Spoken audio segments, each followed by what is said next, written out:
Nova Manhã. Brasília. Entrevista.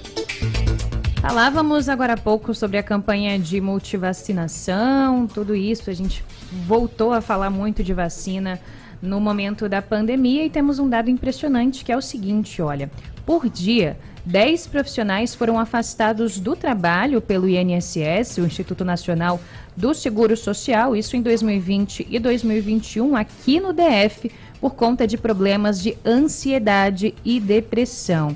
Nesses 2 anos, segundo o levantamento do INSS, foram 7.776 trabalhadores afastados por essas razões. Esses números constam na plataforma Smart Lab, desenvolvida pelo Ministério Público do Trabalho em parceria com a OIT, que é a Organização Internacional do Trabalho. Dr. Tiago Blanco, psiquiatra, chegando aqui para a nossa conversa. Bom dia, doutor, bem-vindo. Muito bom dia quem nos ouve de casa. Muito obrigado pelo convite. A gente que agradece. Bom, quero começar perguntando, obviamente, tudo isso, ansiedade, depressão, esses transtornos da ordem mental, foram agravados por conta dos medos, das incertezas, de tudo que nos atingiu de incerto e de desconhecido durante esses últimos anos?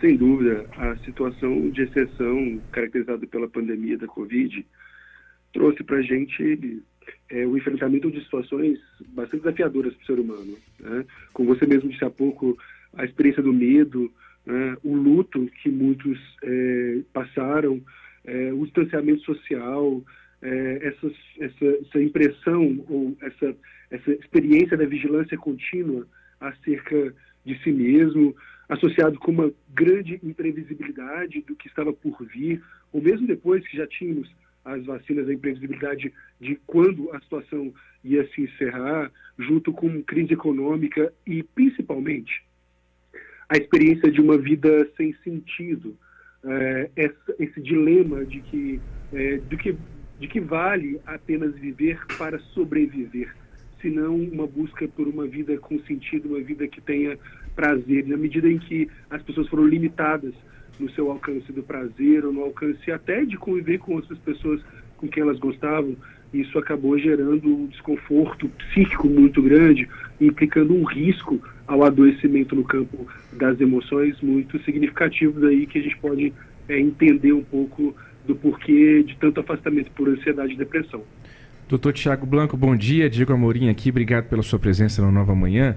A gente, durante a pandemia, ouviu falar de muitos ganhos do home office, né, do trabalho em casa, do teletrabalho.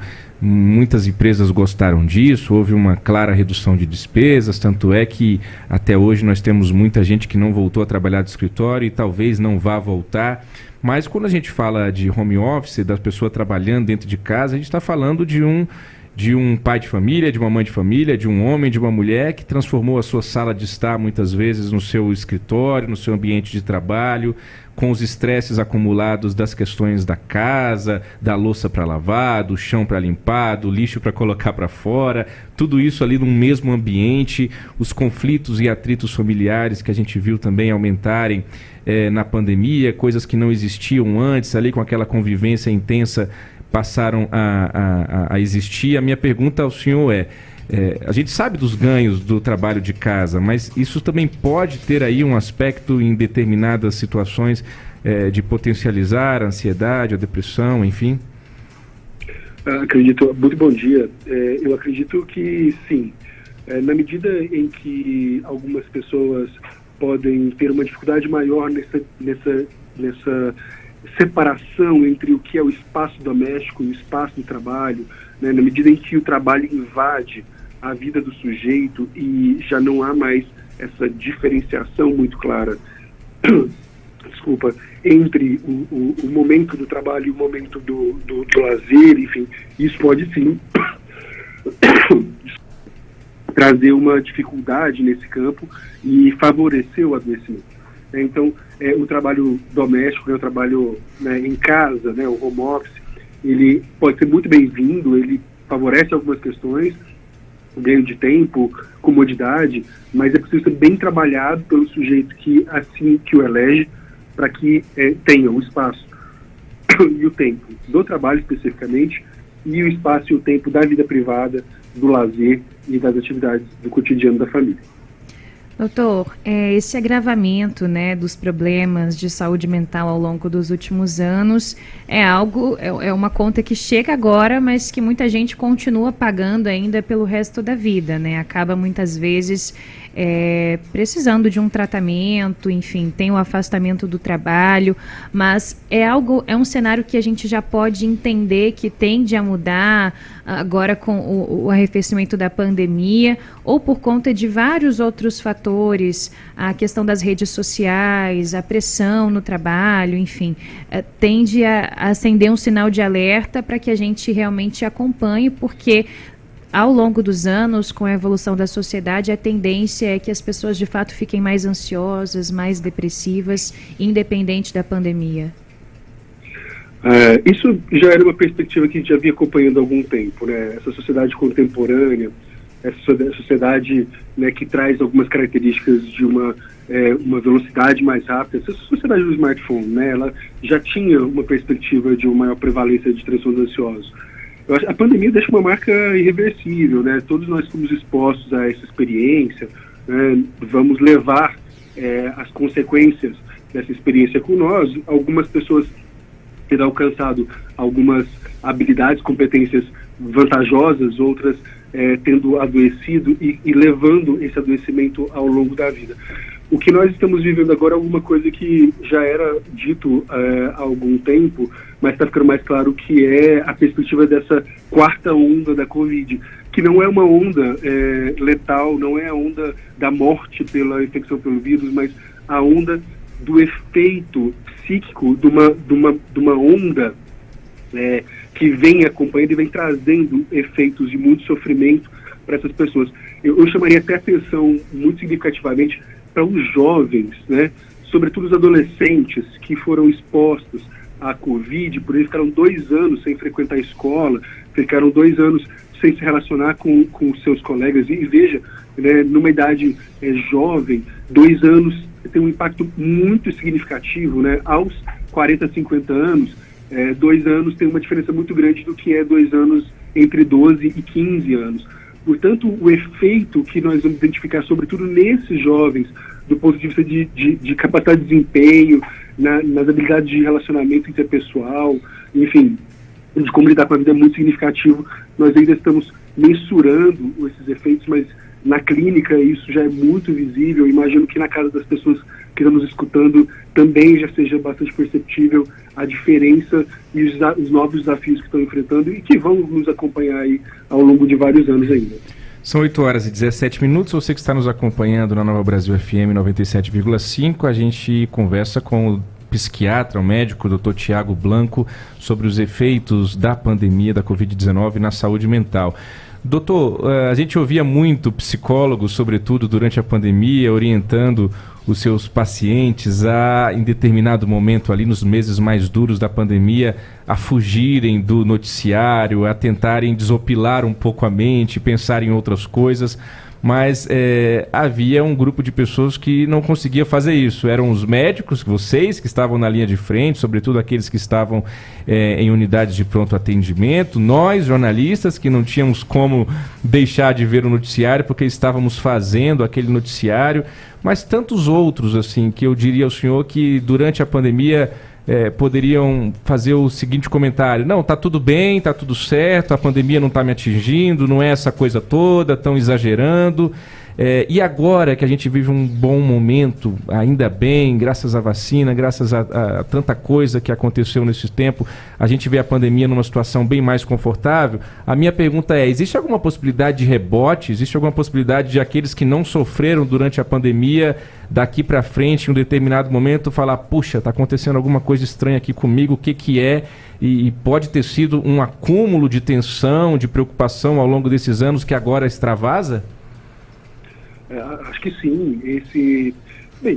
O arrefecimento da pandemia, de fato, traz uma situação de maior conforto do ponto de vista de opções de lazer e de acesso a questões que ainda não estavam.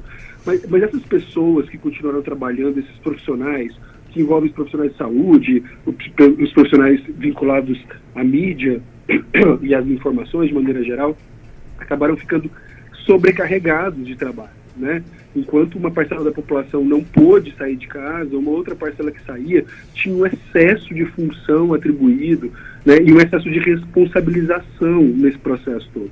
Então, é possível que sim, que a gente tenha um efeito tardio desses eventos, principalmente porque muitas das pessoas não tiveram um prazo para poder lidar com o luto.